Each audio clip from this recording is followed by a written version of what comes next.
Hey Titans fans, how's it going? Titan Uprising here. Thank you for tuning in. Today's video, I wanted to talk about three players that are kind of flying under the radar on the defense that are going to be solid contributors for us and make an impact on the defense. And I'll dive right into it. The first one is going to be Roger McCree. Coming into his second year with the Titans, he was the only defensive back, or I should say only cornerback, that did not miss significant time last year. And I think that's going to, pay dividends because he had the growing pains last year. And I think he's going to take that second year leap this year. I really do. He had 84 tackles last year. 70 of those were solo. 14 were assists. 1 interception for 4 yards. And he had 8 passes defended. I think those snaps, like I said earlier, are going to pay dividends. He's going to learn from them. I think the defense is going to be even a little better this year than it was last year. We're getting, a guy like Harold Landry back. So we're going to have the pass rush back. Throw Arden Key in there instead of Bud Dupree. These corners aren't going to have to cover for as long. And I think guys like McCree are going to benefit from that. I do believe this guy, like I said, is taking the second year leap. He's not getting a lot of talk about. That's why I brought him up. He's also locking down at OTAs right now. Today was the first day of mandatory OTAs, and he's been playing some lockdown coverage, and I like to see that. Obviously, our defense is better than our offense, so the defense won today, and I'm not surprised by that. I'd be a little more concerned if the offense beat the defense. I really would. Offense is a new scheme, so kind of have to expect that, and our defense is elite. So McCree is my number one guy that I think is going to take a step up this year. And whether he's outside or nickel, we will see. I think he's going to be more nickel corner. In today's NFL, you need 3 solid corners. You really do. A lot of times you're putting 3 corners out there. So I think he's going to be the nickel. I can see him moving outside as well, though. Our defense is, multiplicity, different coverages, different fronts, different back ends. I mean, we change things up constantly. I love that about this defense, and I do believe he can play either in or out. He's not the fastest guy, but he'll press you, so he's strong. I think he could play outside if we could have him and Fulton be 1 and 2. But I just don't see him being the outside. I think they're going to move him to the nickel, and I do think that it's going to be Fulton on the outside and then Sean Murphy-Bunting as the other outside corner. And I'm okay with that. I am. Those guys, Sean Murphy-Bunting was playing some lockdown coverage today as well. So if our corners are just even a hair better than they have been over the past few years, wow, this defense is going to be better. Way better. Corners have been our weak spot. Can't give up that much in the passing game that we have in the past, especially last season. We need to improve. So, guys, keep an eye out for Roger McCree to take that second year leap this year. I have full faith and confidence that he will. Next guy we're going to get into is the guy that just signed his contract, thankfully, Pierre Tartt. Now, I'm saying these guys are flying under the radar, okay? They're guys that aren't going to get a lot of hype, a lot of talked about in the offseason, a lot of news about them.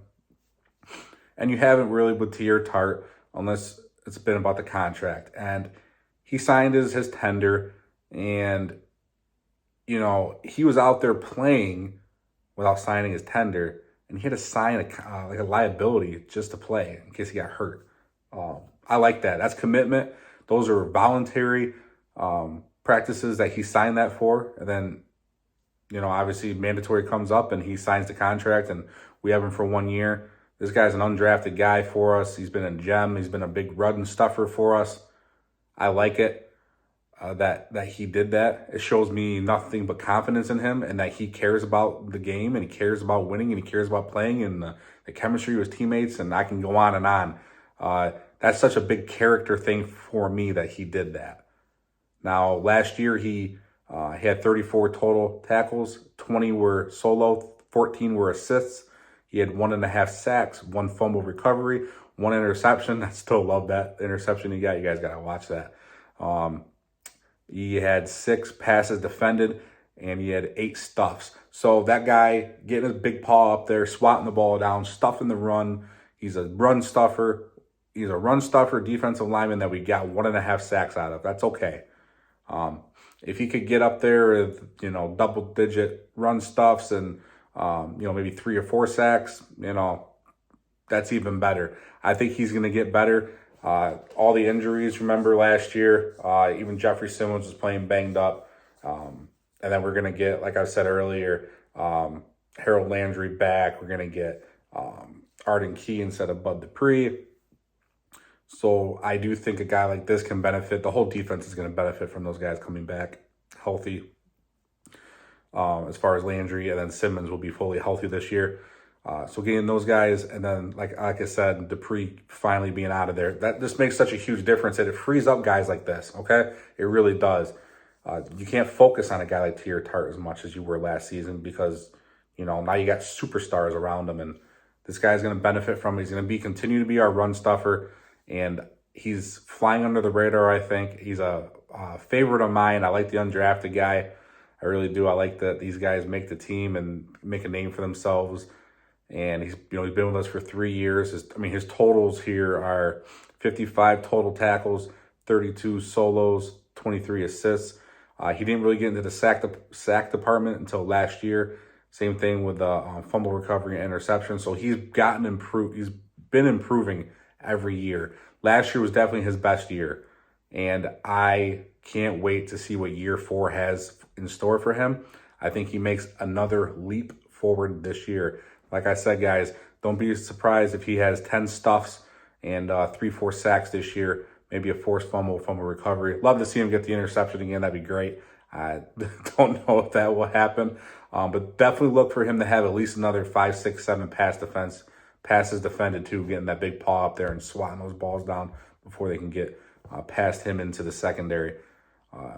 Now, next guy we're getting into, and the last guy that is my guy to keep an eye out for is our newcomer. He is Azeez Alshidi. Now, he is going into his 5th year. Previous 4 years are with the San Francisco 49ers. Now, this guy fell down due to injury on the depth chart, and he also fell down the depth chart because San Francisco has linebackers like Dre Greenlaw and Fred Warner. Those guys don't grow on trees, and anybody would fall down the depth chart with those 2 studs in front of them. So I think this guy has nothing but great potential for us. I think he's going to be our best linebacker.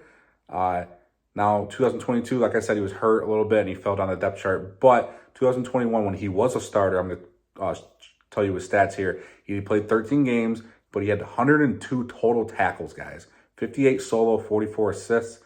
He had 2 sacks, 1 forced fumble, 2 fumble recoveries, 1 interception for 24 yards, 5 passes defended.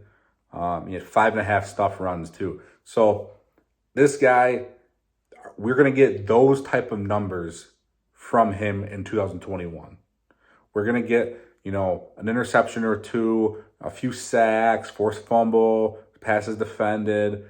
That's the type of production we're going to get from him. I think he's going to have a chip on his shoulder because he fell down the depth chart, like I said, with the Niners.